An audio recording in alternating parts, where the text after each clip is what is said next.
Welcome back to Honey Badger 3D Print and Paint. Today, it's a Titan day. But before that, roll those credits.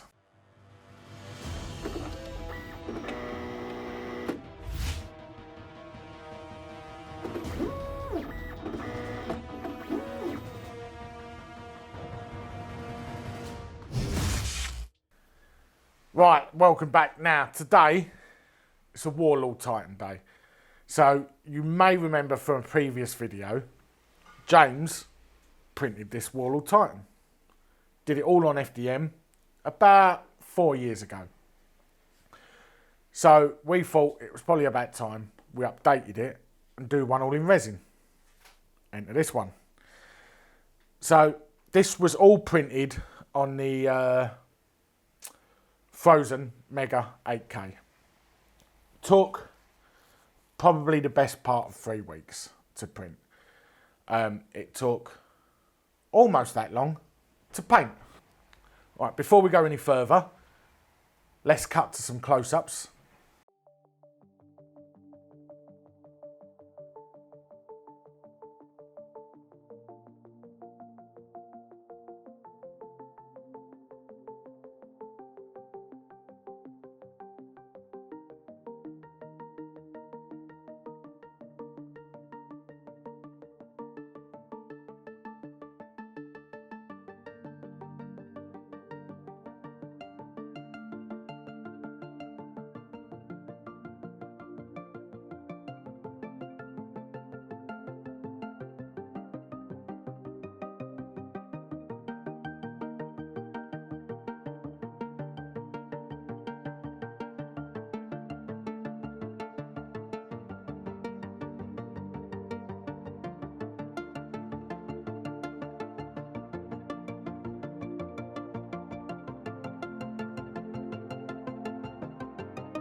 So, a couple of things before we start. When you do this all in resin, one, it takes a lot of resin. Two, there are some bits which I think would benefit from being done FDM. Mainly being the torso pieces. Reason why is I hollowed all my parts out.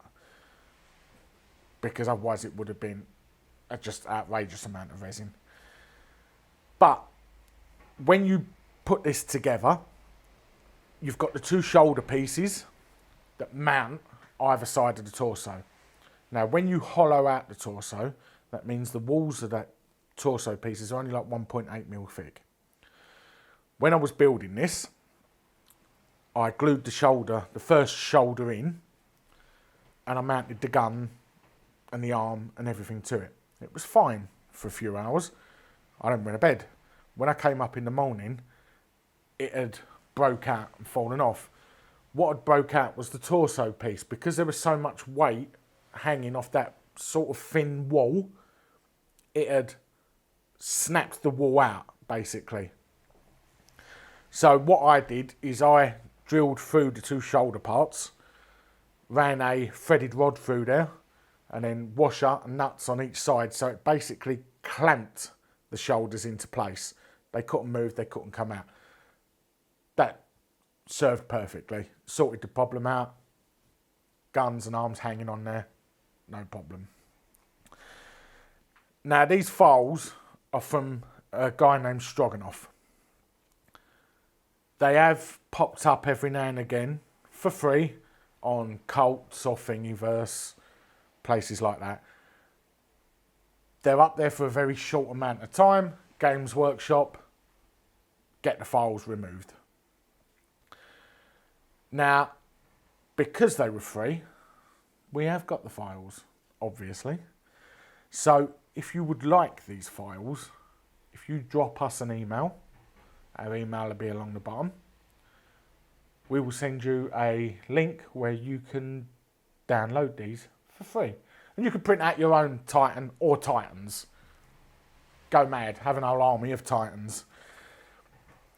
Now, when it gets to paint,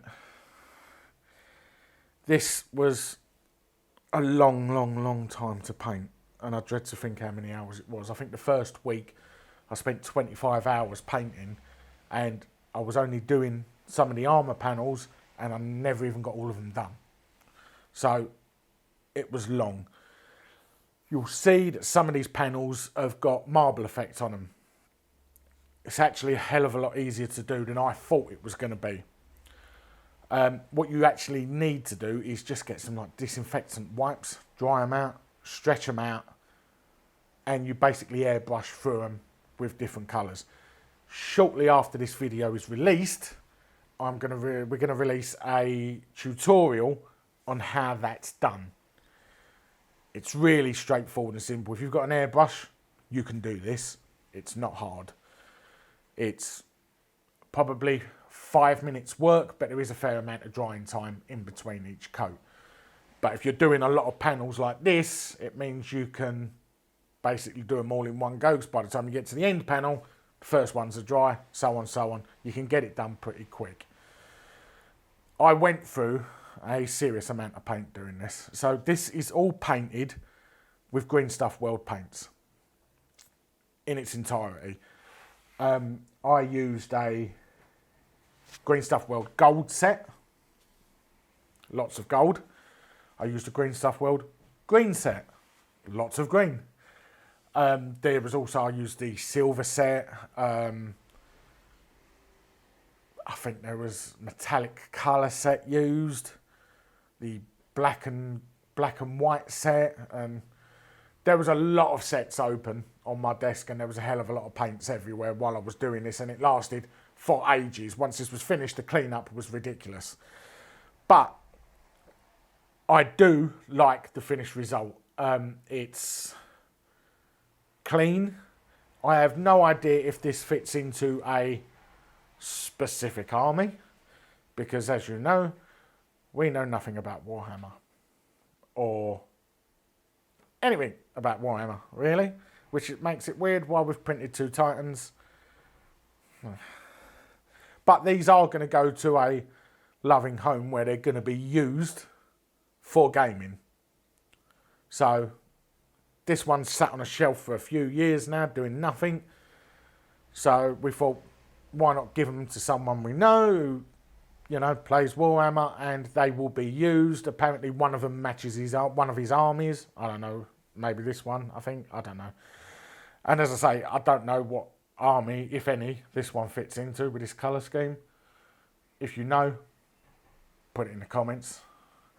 But there is another caveat with doing this in resin.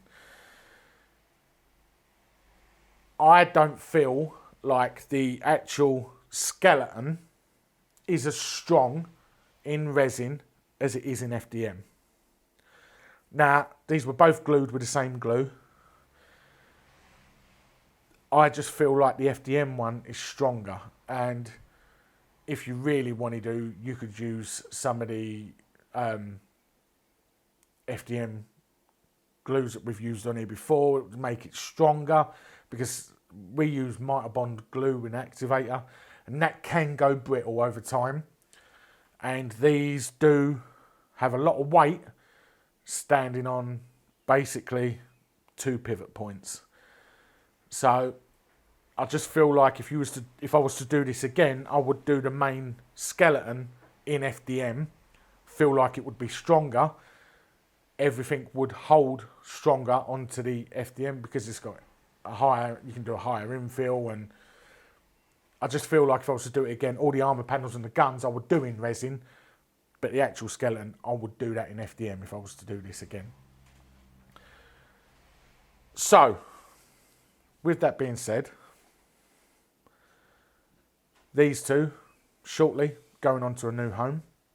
I have just been informed off camera that this is in fact, maybe, Legion of Cadmus.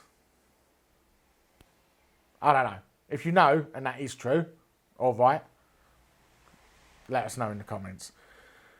Don't forget to like and subscribe. We'll see you on the next video. Thanks a lot. Bye.